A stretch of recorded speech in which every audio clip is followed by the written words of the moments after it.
compromisso.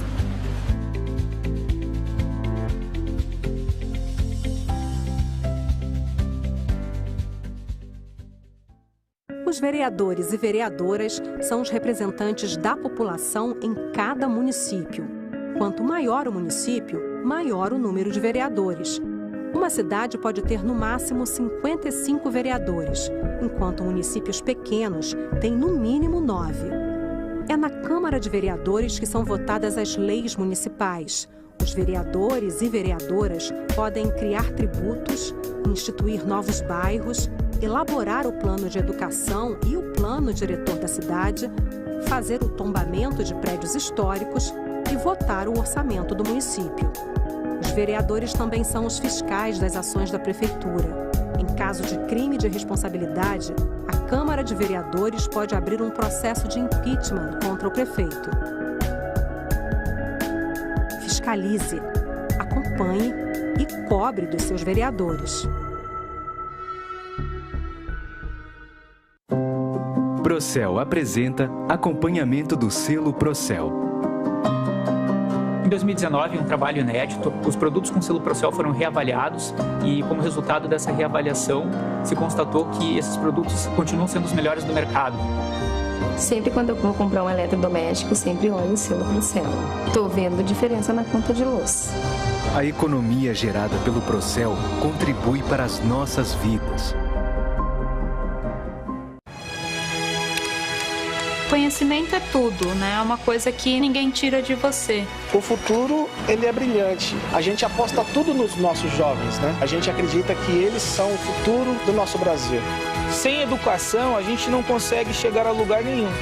Todo mundo aprende. É só questão de motivar, incentivar cada vez mais o aluno a conquistar os seus sonhos. A gente tem a oportunidade de mudar a nossa vida todos os dias. E na prova do Enem é um deles. E o Enem é um dia muito importante, não só pra gente, mas como para todos os estudantes do Brasil. Se esforça e vai pra cima que você tem capacidade de conseguir. O Enem é grandioso, resultado do trabalho do governo federal por meio do Ministério da Educação e da dedicação de milhares de pessoas envolvidas. As provas serão dias 21 e 28 de novembro. Prepare-se bem e guarde essas datas. Ministério da Educação, Governo Federal, Pátria Amada Brasil. Prevenir a obesidade infantil é uma aventura para crianças, pais e responsáveis também. São 3 passos. 1. Alimentação saudável. Estimule a criançada a participar da escolha dos alimentos e do preparo das refeições. 2. Atividade física. Jogue junto, brinque, pule, corra. 3. Mais brincadeiras e atividades ao ar livre. Fazem bem para o corpo e a mente. Vamos prevenir a obesidade infantil. 1, 2, 3 e já! Ministério da Saúde, Governo Federal, Pátria Amada Brasil. O Brasil vive a maior escassez de chuvas dos últimos 91 anos. O governo federal trabalha para minimizar as consequências da estiagem e evitar a falta de água e energia para a população. A responsabilidade é minha, sua, de todos nós. Precisamos fazer a nossa parte, né? Se o ferro não estiver em uso, tire da tomada. Tome banhos mais curtos. Desligue o ar-condicionado. Energia é água. Se desperdiçar, vai faltar. Governo Federal. Pátria Amada Brasil.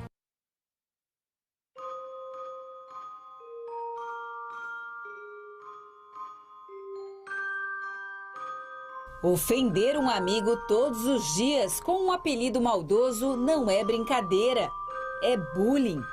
Um problema que acontece quando um colega ou um grupo maltrata outro estudante com a intenção de prejudicar e fazer com que ele se sinta mal, e isso de forma repetida ao longo do ano.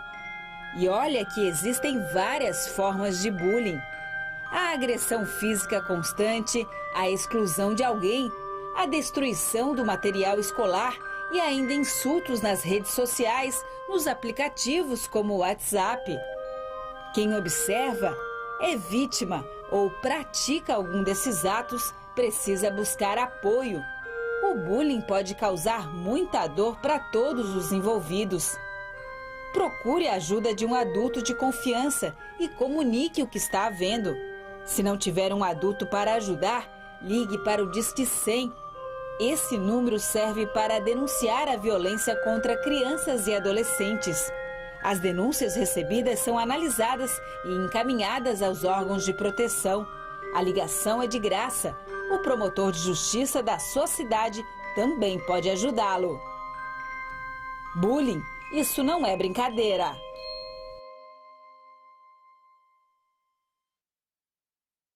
Você sabe identificar uma notícia falsa? Primeira dica, preste atenção no texto, veja se tem problemas de ortografia, se está bem escrito. Desconfie de manchetes sensacionalistas. Ou daquelas mensagens que te estimulam a compartilhar rápido, sem pensar. Pesquise em outros meios, veja se alguma mídia divulgou a notícia. E se não tiver certeza, não passe adiante. Notícia falsa se combate com boa informação. Hoje vamos falar sobre a segurança e a transparência das eleições. A urna eletrônica não é conectada à internet. Nunca foi comprovada nenhuma fraude. O voto é auditável. Faça a sua apuração pelo boletim de urna. Várias instituições participam de testes públicos e comprovam a segurança do voto. Urna eletrônica é segura, é fácil de checar, é do Brasil. Justiça Eleitoral, a justiça da democracia. O uso de máscaras pode salvar vidas, mas atenção, você não estará protegido se usar a máscara de forma errada. Não puxe a máscara para o queixo. Não deixe o nariz descoberto e não cubra somente as narinas. Não use máscara com folga nas laterais. Não deixe a máscara sobre mesas, pois elas podem estar contaminadas. A máscara deve ser trocada a cada 2 horas. Se você vai passar mais tempo na rua, leve uma reserva e um saco plástico para guardar a suja. Você deve lavar as mãos antes de tocar a máscara para evitar que sua mão leve o vírus até o seu rosto. Na rua, fique a 2 metros de distância de outras pessoas. Eu te protejo, você me protege. Faça a sua parte. Procel apresenta eficiência energética na indústria. Esse projeto ele visou a implementação em pequenas e médias empresas, visando um aumento da eficiência energética e maior sustentabilidade para as indústrias da região. No caso da empresa, ela foi muito beneficiada porque conseguimos detectar uma série de melhorias, fazendo com que fôssemos mais eficientes no consumo e no uso da energia elétrica. A economia gerada pelo Procel contribui para as nossas vidas. Ser mãe de um bebê é também conhecer um amor incondicional. É ter sono leve, pálpebras pesadas. É amamentar, cuidar, preocupar, suspirar. E depois de tudo isso, mesmo durante a pandemia, ainda ajudar outras mães com bebês prematuros em UTIs neonatais e que precisam de leite materno para se recuperar. Esse agradecimento é para você que doa esperança. Se você pode, doe leite materno. Qualquer quantidade doada faz toda a diferença. Hora de atualizar a caderneta de vacinação. Check! É o Movimento Vacina Brasil. De 1º a 29 de outubro, leve as crianças e os adolescentes menores de 15 anos ao posto de vacinação para atualizar a caderneta. Eu já tô com a roupa de ir. São 18 tipos de vacina que protegem seus filhos da polio, sarampo, catapora, cachumba e muito mais. Gente, não vai perder não, por favor. Ah, e não se esqueça, leve a caderneta de vacinação. Movimento Vacina Brasil. É mais proteção para todos. Ministério da Saúde, Governo Federal, Pátria Amada Brasil. O Brasil vem diversificando as fontes de produção de energia elétrica. As usinas eólicas já representam 10% da matriz elétrica. Energia e água. Se desperdiçar, vai faltar. Governo Federal. Pátria Amada Brasil. É possível sim pegar Covid-19 mesmo tendo tomado a vacina. A vacina oferece proteção contra o contágio, mas essa proteção não é de 100%. A vacina reduz em muito o risco de uma pessoa que tem Covid ter uma doença grave, ficar internada, precisar de intubação e reduz também o risco da pessoa ir a óbito.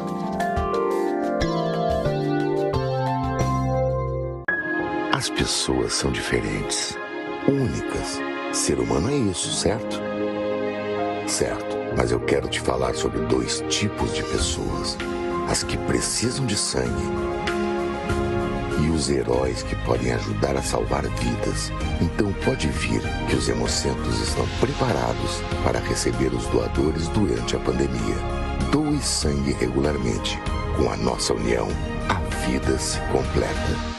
Procel apresenta Energia que Transforma. A energia que transforma ele é para ser usado para além das escolas. Pode ajudar aí na aprendizagem desse tema, eficiência energética, em qualquer organização. A gente acredita que a educação vai ajudar a engajar as pessoas para esse uso mais eficiente da energia. Essa ação é transformadora do lado social e educacional, porque eles aprendem na escola, mas levam para os seus lares, para a sua vizinhança. A economia gerada pelo Procel contribui para as nossas vidas. Foi-se um abraço, ficou a saudade de um grande amor. Deixa o mundo todo saber. Para amor. Programa Fala Vereador.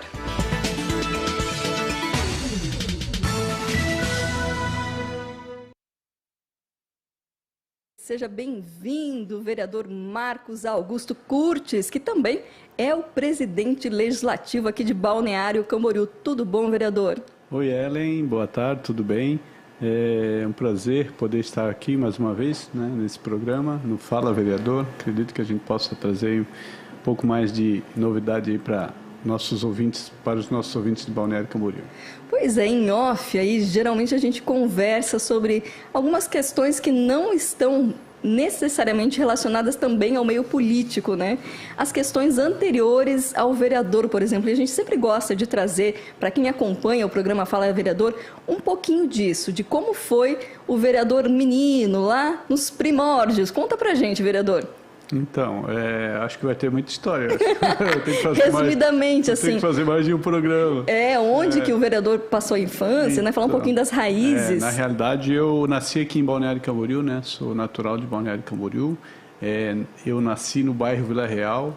E, na época, tive o privilégio de nascer lá no bairro mesmo, através de parteira, né? Olha, essa eu não sabia. Não cheguei a ir para o hospital, acho que foi meio apressadinho. O pessoal nascia geralmente em Itajaí, verdade, no hospital, no Marieta, mas aí eu nasci em Balneário Camboriú. Balneário Camboriú tem 57 anos, eu tenho 55, e eu nasci um pouquinho depois do início de Balneário Camboriú. E minha infância, meu primeiro ano, Ellen, foi feito no colégio Armando César Gislandi, que tem até hoje lá na Vila Real. Quando inaugurou o colégio, eu entrei no primeiro ano. Eu fiz até a 8ª série. Então, assim, a gente tem um grupo de amigos muito grande que estudou nesse período, né? Que foi ali do primeiro até o 8º ano, estudando junto. Então, foi uma história, assim, de vida, de cumplicidade com os nossos amigos, colegas, que a gente hoje, até hoje, muitos a gente ainda encontra, né? Inclusive, aqui, há um mês e pouco atrás foi homenageado Beto Castilho, que é da Contabilidade Real. Verdade. Que é um dos que estudou comigo do primeiro ao 8º ano. Então, assim, a minha infância foi muito boa. Meu pai sempre foi garçom. Como ele trabalhava em Florianópolis, eu acredito que ele nos deu uma condição, como era bairro, era uma cidade pequena, eu acredito que o seu trabalho numa capital acabava nos trazendo uma situação de vida bem melhor, né, que assim as outras pessoas ao nosso redor tinham. Para ter uma ideia, na década de 70, eu tinha 4 anos e a nossa casa tinha TV, e aí toda a comunidade ia lá para assistir a Copa do Mundo. Era assim, quem tinha TV recebia a vizinhança, né? Porque era muito caro ter uma televisão naquela época, eram né? Bem poucos, assim, né? Do bairro que tinham, né? Bem poucos, assim, então acabava juntando muito, parecia um teatro, né? E a mamãe fazia aqueles quitutes e tudo. Então, aí se reunia todo mundo, era muito gostoso, assim, né? A vida, na época, antes, quando você não tinha muita preocupação dessas coisas, né? Acabava que a infância das crianças naquela época era bem diferente do que é hoje, né? E quando que aquele menino Marquinhos começou a ter um certo interesse para a vida pública? Foi ainda na infância, reunindo os vizinhos? Será que foi ali que aflorou esse desejo? Então, não foi ali, mas eu tenho 2 momentos que foram bem importantes e marcantes assim nessa situação. Primeiro, bem poucas pessoas sabem dessa história. Quando eu era pequeno, existiam os comícios. Calma aí, conta só pra mim, então, tá? Conta só pra mim. É segredo. Segredo. Quando eu era pequeno, eu ia nos comícios e a gente ia conversar com os candidatos para entregar material né, distribuir os famosos santinhos. Lembro. E eu lembro muito bem dessa época, assim, que a gente saía entregando e tal. E eu lembro tenho uma visão muito clara assim, na minha mente, que era das pessoas falando no comício, em cima, assim, eu acredito que era um caminhão, algo assim. Eu sei que o pessoal estava num nível mais alto falando e tal e tal. E eu achava aquilo muito interessante, me despertou assim algo, né? Não sabia, não tinha aquela vontade, tanto é que eu passei a adolescência, a juventude, nunca fui muito ligado a isso, né? Sempre trabalhei. Já era a época dos showmícios que daí veio? Não, foi antes do showmício. Bem antes. Bem antes do showmício. Ok. Aí eu despertou, que aí ficou aquela coisa assim guardada, eu acredito. E eu sou da Igreja Batista. A nossa Igreja Batista é ali na Vila Real e a nossa família é membro fundador, enfim, nós, né, sempre estivemos ligados à Igreja Batista ali na Vila Real. Hoje é a primeira Igreja Batista de Balneário Camboriú. E em 2000 houve um fato que houve uma mudança no Código Civil e dessa mudança ia gerar alguns conflitos com as igrejas. E como eu tinha feito direito, estava me formando e tal, né, no final de 99 que eu me formei, um dos pastores que era da igreja me chamou e disse, vamos a uma reunião em Florianópolis, que vai ser falado sobre isso, dessas mudanças e tal. E nesse evento, um dos palestrantes falou, olha, a gente precisa se levantar para poder buscar esses espaços. Por quê? Todos vão ter vereadores, prefeitos, deputados, governadores, nós sempre vamos ser governados por alguém. Exatamente. E se a gente tem o objetivo de querer fazer as coisas corretas, de uma maneira sadia, se não se levantar, não se colocar à disposição, nós sempre vamos ser comandados por alguém. Se o bem se cala, o mal toma conta. E aí, né, eu acho que aquela fagulha que tinha lá naquela época, me despertou. Aí eu comecei a trabalhar nesse sentido de ser candidato e fui candidato então em 2004. Já vereador? A candidato a vereador. Uau! E aí em 2004 eu fui candidato, fiquei primeiro suplente. E eu confesso para ti que eu não tinha noção nenhuma de como era uma política. Eu ajudava, pedia voto nas eleições anteriores para alguns amigos, sempre na eleição, ele pedia voto para a família, conhecidos e tal, mas nunca tinha me envolvido politicamente. A pressão que né? Todo o desgaste físico, emocional. Na realidade, para mim não foi muito isso, né? Porque como eu nasci em Balneário, eu conhecia muitas pessoas.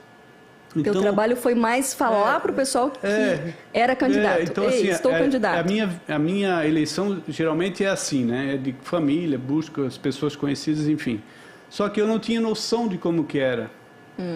Então, assim, as pessoas, assim, a publicidade. Eu sei que hoje, se você não consegue se mostrar que você tem um potencial, é difícil, porque as pessoas não acreditam no seu nome. Exatamente, o nome só não basta. Então, assim, tu precisa ter muitos que na primeira eleição não votaram em mim. Quando eu fiquei primeiro suplente, quase cheguei, as pessoas, Marquinhos, não votei em ti porque eu achei que tu não ia fazer voto, não sei o quê. Porque as pessoas, eu tinha um carro plotado na primeira eleição.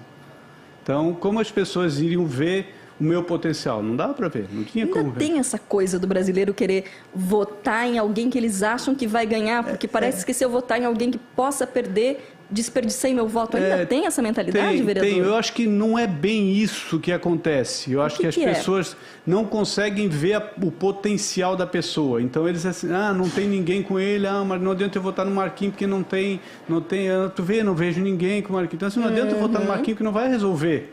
Tá entendendo?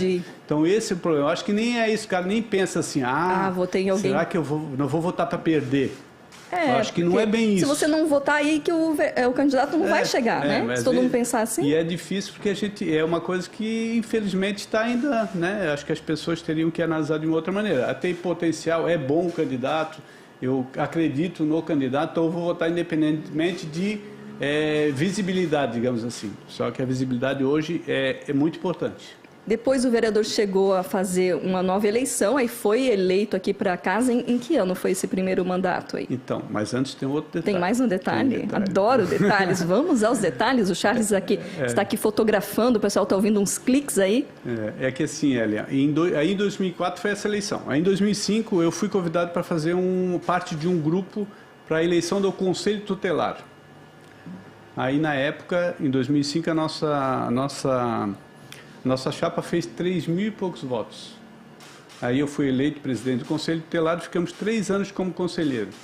Aí já teve uma outra visão e assim, da cidade, como né? eu te falei, a minha infância foi muito boa. Eu tive uma infância maravilhosa. Não tem nada para reclamar, assim, foi muito boa, né? E às vezes eu falo, muita gente reclama, a minha foi totalmente ao contrário. Só que quando eu entrei no Conselho Tutelar, eu vi uma realidade de mundo, de cidade, que eu não sabia que existia. Choca, né? Então, assim, é muita coisa que acontece, né? Não é pouca coisa. Aí a gente acha, mas é lá no bairro, é lá onde que as pessoas são caras. Não. É por toda a cidade, né? Por toda a cidade acontecem coisas muito graves. Muito graves. Aí, para mim foi... não foi difícil levar, assim, porque assim, eu tinha como eu te falei, eu tive uma base muito boa. Então, eu enfrentei muito bem essa situação e consegui, eu acho que, crescer muito como pessoa. Que coisa, né? E a partir daí, então, veio a coragem de novamente se lançar candidato, então. Sim, aí em 2008 fui candidato novamente, e aí foi a primeira eleição, aí eu fiz o dobro do voto, fiz 1.311. E aí hoje a gente está aqui no 4º mandato. Hoje a gente está aqui presidente da Câmara. E a pergunta é exatamente essa. Como que o vereador consegue, então, conciliar as tarefas que não são poucas do vereador, mais as atribuições do presidente legislativo, né? Às vezes as pessoas não entendem a tua agenda lotada porque não é mais só vereador. Também acumula essa outra função. Sim, que na realidade eu tenho uma facilidade, digamos assim, que é ter entrado na Câmara de Vereadores em 2009, a primeira vez, e os nossos integrantes aqui, a grande maioria da Câmara entrou em 2010, 2011, 2012, então eles foram, eu falo que os efetivos da Câmara entraram depois de mim, né? Eu acredito que eles vão ficar muito mais tempo que eu aqui, espero. Por quê? E aí acontece que a gente tem uma proximidade com essas pessoas, né? Eles já conhecem, eles me conhecem, eu também os conheço. Facilita, então, bastante a comunicação. Facilita hoje o trabalho, né? Facilita o trabalho, porque quando eu entrei, eu chamei um grupo que a gente já conhecia mais tempo, estava mais próximo, chamamos, tratamos de vários assuntos, de como a gente queria fazer as coisas, e as coisas estão caminhando naturalmente, assim. Então, assim, é bem mais atribuição, mas eu acredito que, para mim, esteja sendo facilitado, digamos assim, porque acaba esse conjunto de ajuda, de proximidade, esteja nos ajudando muito assim na condução dos trabalhos aqui na casa. Esse teu perfil, né, de saber ouvir, de ser um bom ouvinte, se manifesta também nessa nova iniciativa, que foi primeiro o café com a imprensa. Fala um pouquinho, terá um café com todos os setores da Câmara com o objetivo de ouvir as necessidades, a realidade de cada setor? Sim, então, o que acontecia? A gente recebia muita gente ali no gabinete, né? Até eles diziam, mas que legal, tu sempre está de porta aberta para atender e tal. E isso cria uma demanda, porque são bastante pessoas, né? E aí surgiu a ideia da gente fazer um café toda segunda-feira à tarde com os departamentos. E aí a gente vai lá, toma um café naquele horário que as pessoas têm já determinados para isso. Aí a gente leva o pessoal dos departamentos, toma um café e ouve os integrantes ali do departamento para saber, às vezes, porque assim, tem coisas que às vezes não chegam para a gente, né? Vou te contar uma situação que teve um senhor que, o seu Geraldo, ele falou, Marquinhos, não, falou para mim não, falou para o Guto, Marquinhos, não está vindo tal coisa aqui, já estou esperando. E a gente não sabia. Nem sabia. Então, assim, estava aguardando para fazer algo, e a gente não estava sabendo, e às vezes embolou ali no sistema em alguma situação e não estava acontecendo. Então, embolou meio de campo. Então assim, quando você tem uma proximidade, ele não ia lá pedir uma agenda para tratar de algo pequeno, digamos assim. E se você tem um espaço para as pessoas estarem tratando, falando, colocando à disposição, trazendo ideias, né? Porque eu acredito que muita gente às vezes tem uma ideia e fica quieto, não pode, não vou lá atrapalhar o Marquinhos, porque o Marquinhos está em reunião e tal, não vou lá para dar essa ideia. E às vezes, num momento desse, acaba trazendo algo relevante que possa mudar muito a história, às vezes até da cidade.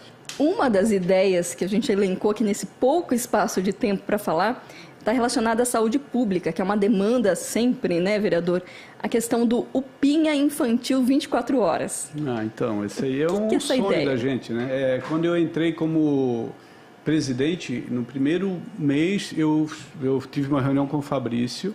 E disse, Fabrício, a gente quero fazer uma gestão aí que seja, né, que a gente possa economizar e o dinheiro público, ele realmente tem que ser gasto de uma maneira correta e tal. E eu acredito que a gente vai conseguir fazer uma boa economia nesse ano na Câmara de Vereadores. E queria saber se eu conseguisse fazer essa economia, se esse recurso no final do ano a gente poderia fazer uma UPinha 24 horas. Tu estaria junto comigo nesse projeto.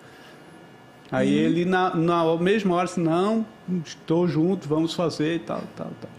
E aí, então, por isso o teu esforço de fazer toda essa economia aqui dentro do Legislativo. Sim, porque eu acredito que, e assim, Ellen, primeiro, eu acho que é uma ação importante para a cidade, né, que é a construção de uma UPinha 24 horas, que vai atender só crianças. Unidade de pronto atendimento, para quem não está familiarizado com o termo UPA, né? E nós já temos o terreno, que é um terreno bem no lado do ginásio do Caíque, que é próximo ao Ruth Cardoso. Já tem o terreno. Já está, que é o terreno do município também. Então ele está bem adiantado, né? Então a gente já está com o recurso desde setembro separado. Então a gente vai fazer uma ação agora, provavelmente no início de dezembro, para ser formalizar, digamos assim, essa entrega. E a ideia, além disso, eu tenho falado que é o seguinte, nós queremos fazer algo esse ano, que é a UPinha, nós estamos pensando em algo ano que vem, que é o outro próximo ano do nosso mandato, e além disso, a gente quer criar uma cultura para que a Câmara, eu sei que a Câmara não precisa construir, não é a Câmara que vai fazer obras, enfim, mas eu penso que isso pode gerar uma cultura de que os próximos presidentes possam pensar nisso, de trazer algo diferente, vamos, né, nossa economia, porque assim, eu sei que a economia vai para a saúde, vai para pagar folha, enfim, é um gasto mas eu acredito que a gente possa fazer isso, entregar algo de concreto. Digamos, né, dizer, o recurso que a gente economizou, a gente fez, a gente vai passar para fazer tal obra para o município de Balneário Camboriú. Tu imagina, eu estou desde 2009 aqui. Certo. Se a gente tivesse essa cultura... Quanto já teria sido feito? Quantas coisas poderiam ser entregues para a comunidade através dessas devoluções que a gente sabe, sobra tal, né? Claro que nem todo ano sobra um valor tão expressivo, digamos assim, mas todo ano sobra alguma coisa, então dá para fazer. Exatamente, de pouquinho em pouquinho, muito se faz. Ou que se faça nos 2 anos. Mas a ideia é criar uma cultura que eu acho que aí é o caminho que vai ser muito interessante e vai dar algo mais assim para a cidade. Falando em algo mais para a cidade, lembro do vereador estar lá no dia em que o primeiro jato de areia aí foi lançado na obra do alargamento da praia. Qual que é a sua visão desse empreendimento? A gente que é daqui, a gente vive esse momento há muito tempo, esperando nesse momento, que desde 90 foi feito um plebiscito. E eu até tinha alguns vereadores que brincavam comigo, porque em 2017, no início do outro mandato, eu estive a Brasília com o Fabrício para falar com o deputado Peninha, que foi um deputado que nos ajudou muito na questão da liberação das questões ambientais, enfim. E alguns vereadores falavam assim, não adianta, isso aí não vai sair nunca, não vai sair. Eu falava, não, vai sair. Inclusive, quando eu fui secretário de articulação, eles falavam, tu é louco ir lá ser secretário de articulação, porque não vai sair nada. Se não, vai sair essa obra, vai sair sim. Os pessimistas de plantão sempre vão existir, né, vereador? E eu acreditava muito, e eu sabia que era muito interessante para a cidade o alargamento da faixa de areia.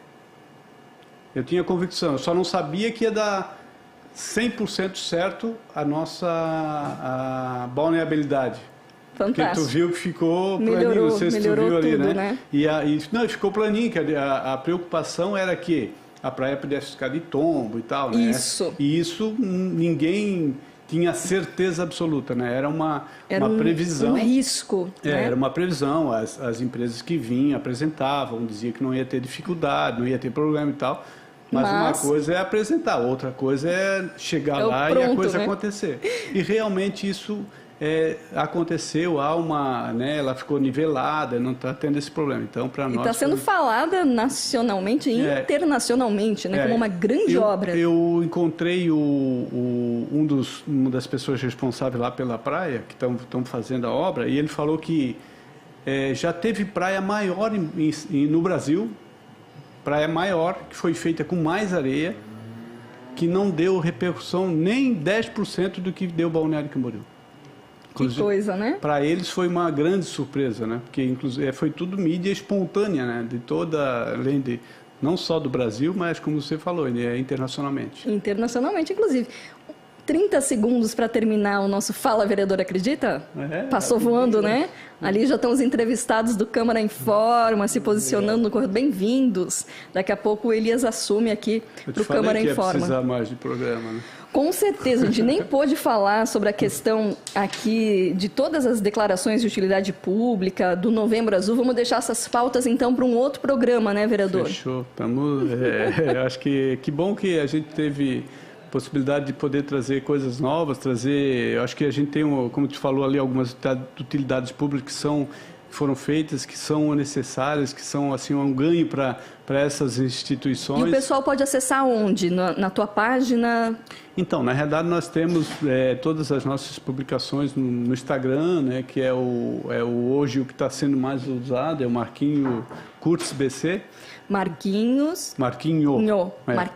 Curtis BC. Eu sempre falava assim na campanha que eu botava só Marquinho, eles perguntavam, por que não é Marquinhos, né? Porque aí eu Marcos. falava sempre que é um só, né? Adorei. É só um Marquinho. É só um Marquinho, gente. Então é @Marquinho Curtis BC para conferir todas as atividades do vereador e também presidente legislativo de Balneário Camboriú, Marcos Augusto Curtis. Muito obrigada pela sua participação, vereador. E nós vamos encerrando, então, o Fala Vereador aqui na TV e Rádio Câmara. Ok, Ellen, muito obrigado. E esperamos que na próxima a gente vai continuar a nossa história ali de um período ali que faltou bastante coisa. Só contando para mim. Até vou te contar só para mim. É tudo segredo nosso. Tudo segredo. Valeu, Ellen. Obrigado. Obrigada. Estamos sempre à disposição. Até o próximo programa Fala Vereador. Câmara de Vereadores de Balneário Camboriú. TV e Rádio Câmara. Você acompanhou o programa Fala Vereador.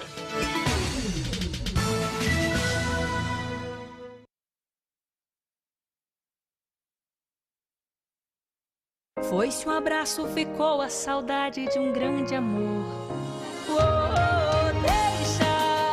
Deixa o mundo todo saber, para o amor florescer, deixa a vida continuar. Vamos lembrar de avisar e respeitar, hein?